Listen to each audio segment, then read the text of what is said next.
Bonjour à tous et bienvenue, je suis ravie de vous retrouver sur cette nouvelle vidéo. Alors déjà pour commencer, bonne année à tous.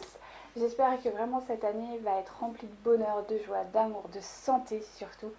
Et que tous vos projets se réalisent. D'ailleurs on va parler de ça tout de suite, à savoir que souvent au mois de janvier, on a ces fameuses résolutions de la nouvelle année où on est plein d'entrain, plein d'énergie à se dire cette nouvelle année va être remplie de ça, de ça, de ça et de ça, et que finalement 2 à 3 semaines plus tard, eh bien, comme tout le monde, eh bien on a laissé ça sur le bas-côté et puis finalement on se retrouve à un peu être en difficulté, laisser tomber et puis finalement rien faire. Constat au mois de décembre, on est un peu dégoûté parce qu'on n'a pas fait la moitié des choses qu'on voulait faire. Alors, pour ce faire, j'ai des solutions qui, je l'espère, vont clairement vous aider et vous apporter, eh bien, j'espère, la possibilité de réussir tout ce que vous avez envie de réaliser cette année. Alors, la première chose qui, à mon sens, est très importante, c'est de créer un petit tableau avec 3 catégories principalement. La première étant professionnelle, personnelle et plus de l'ordre du futile, peut-être des rêves, des envies que vous avez envie de mettre en place, des choses un peu légères. Et là-dedans, simplement coller des images ou du moins des idées qui vous sont chères au titre de 2 à 3 maximum, pas au-delà, parce qu'il faut savoir que plus il y a de choses à faire et plus on est feignant. Donc faisons petit, mais faisons-le, que plutôt en mettre beaucoup et finalement rien faire. Parce que vous savez, quand vous essayez de mettre beaucoup d'énergie dans beaucoup de choses, le problème c'est que finalement ça se découpe, il y a un 10%, 5% par là, 4% par là, puis finalement il n'y a rien, que s'il n'y en a que 2, 3, voire 1, eh bien vous avez toutes vos capacités à réaliser tout cela. Donc réalisation d'un tableau sur lequel on met des images, des envies, des couleurs qui nous correspondent pour cette année, avec des objectifs clairs, sachant que ces objectifs qui doivent être réalisables à votre échelle, avec vos envies, c'est bien ça la clé, c'est surtout aussi d'assumer. C'est-à-dire qu'à un moment donné, quand, par exemple, je ne sais pas, vous voulez mincir, mais que finalement ce corps vous l'aimez bien, et que mincir oui, mais du coup je vais devoir laisser de côté un peu les apéros avec les copines, je vais devoir aller à la salle plus souvent, mais sincèrement, j'aime pas la salle. Je vais devoir parler à des gens dans ces salles que j'aime pas spécialement, c'est pas trop mon truc. Après, je vais devoir faire des mix, faire des jus, peut-être une alimentation plus équilibrée, certes, mais investir dans des. J'ai pas les moyens, j'ai pas le temps parce que voilà, je travaille la nuit par exemple. Je sais pas, une multitude de choses qui font que des fois on se dit oui, mais finalement non. Alors, dans ce cas de figure, il est peut-être préférable simplement de vous dire je vais adopter une alimentation un peu plus équilibrée et qu'elle vienne que pourra. Tout simplement. Essayez vraiment d'adapter en fait en fonction de votre quotidien, de votre vie. C'est bien ça la clé. Peut-être prendre plus de temps pour moi, prendre du temps pour me reposer, peut-être pour aller marcher, pour m'oxygéner, pour me faire du bien à la tête. Et peut-être que là, physiquement, ça va peut-être me permettre de tranquillement prendre le chemin pour peut-être l'année prochaine ou peut-être d'ici quelques mois aller m'inscrire dans un centre pour, je sais pas moi, pour l'aquabike, pour un club de gym, pour, je sais pas, en tout cas dans un centre qui pourra m'aider à perdre du poids. Je pense qu'il faut faire étape par étape, parce que quand on veut aller trop vite et trop loin, souvent on fait rien, parce que ça demande trop d'énergie. Donc voilà, s'adapter à ça et assumer, c'est-à-dire être en accord finalement avec notre vie et nos envies. Voilà. Par contre, il est important de.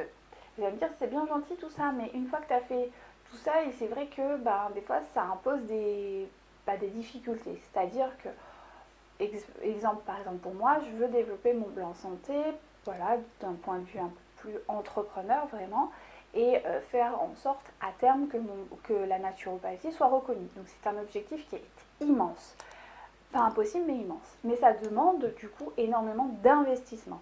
Ce pourquoi au niveau personnel, au niveau social, j'ai coupé les ponts avec certaines personnes parce que je ne pouvais plus finalement être au four, au moulin, à l'épicerie. Il y a un moment où on ne peut plus être partout, il faut faire des choix. Et ça m'a fait de la peine et ça a été dur, mais j'ai assumé. Le problème, c'est que sur l'instant, ça m'a fait terriblement mal. J'ai été triste, j'ai pleuré et compagnie. Donc comment gérer j'ai envie de dire, ces crises émotionnelles, hein. Comment faire finalement? Eh bien, première chose, la sophrologie peut vous aider.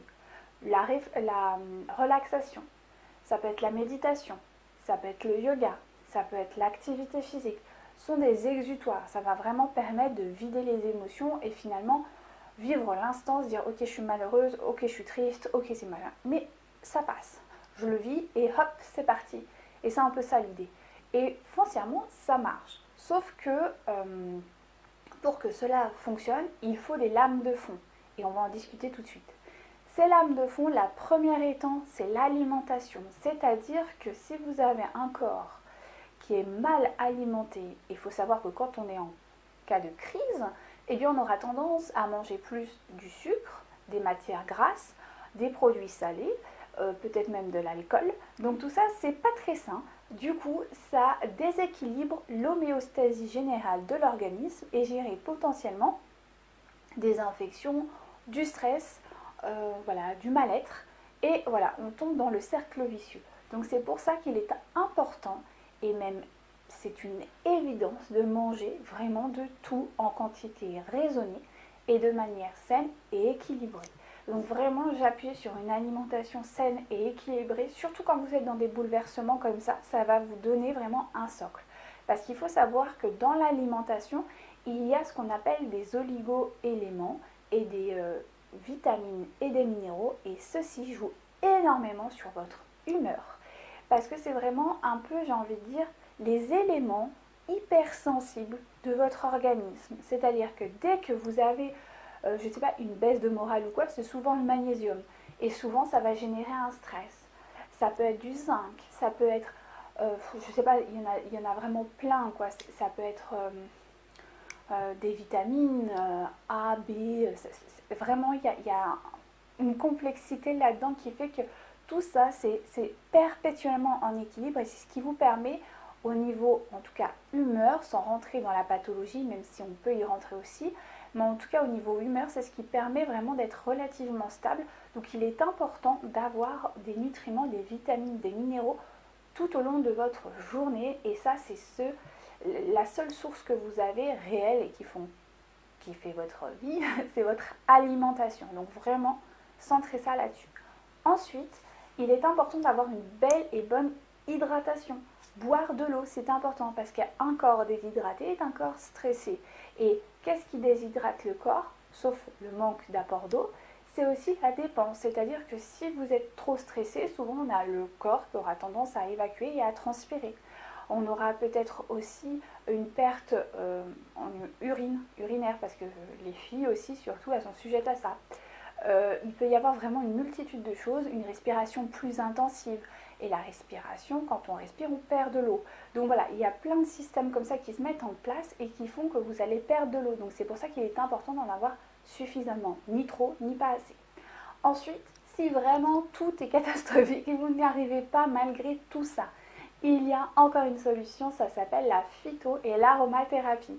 Donc les plantes, sous n'importe quelle forme, mais celles que moi j'utilise principalement qui m'aident vraiment à soutenir l'organisme. Là récemment j'ai eu notamment une rupture importante dans ma vie. J'ai eu un peu de mal, je ne vais pas vous le cacher, et du coup j'ai dû soutenir mon organisme à travers notamment l'eau de Quinton. Alors il y a l'hyperlysotonique, là il faut définir en fait votre terrain biologique afin de comprendre laquelle est le mieux adaptée à vous. Mais après vous avez aussi la chlorella, vous avez la spiruline, vous avez le green magma qui fonctionne très bien.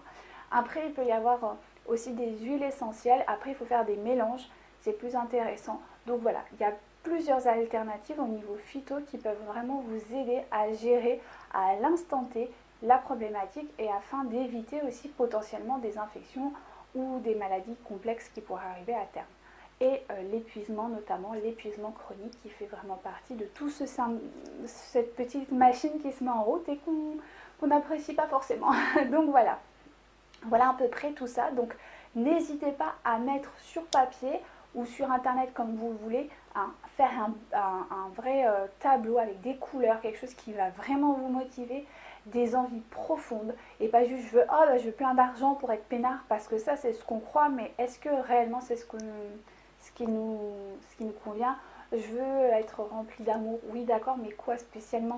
Voilà, vraiment posez-vous les bonnes questions sur des objectifs vraiment clairs que vous avez envie de mettre en place. Et à travers ça, il est important d'avoir une bonne alimentation, une bonne hydratation et avoir des plans qui vont, dites de soutien, qui vont soutenir un peu toute cette effervescence. Et écoutez, j'espère qu'avec tout ça, vous pourrez vraisemblablement obtenir ce que vous voulez. Après, n'hésitez pas, si vous avez envie de vous abonner à mon site internet, vous aurez un guide qui vous est offert, hein, c'est systématique, dès l'abonnement, hop, le guide arrive dans la minute qui arrive. Donc voilà, n'hésitez pas aussi à vous abonner à cette chaîne si ça vous a plu, si ça vous donne envie, si vous avez envie de partager tout ça. Et puis je vous souhaite une belle, bonne et agréable journée. Je vous dis à très vite sur Mont Blanc Santé. Bye bye.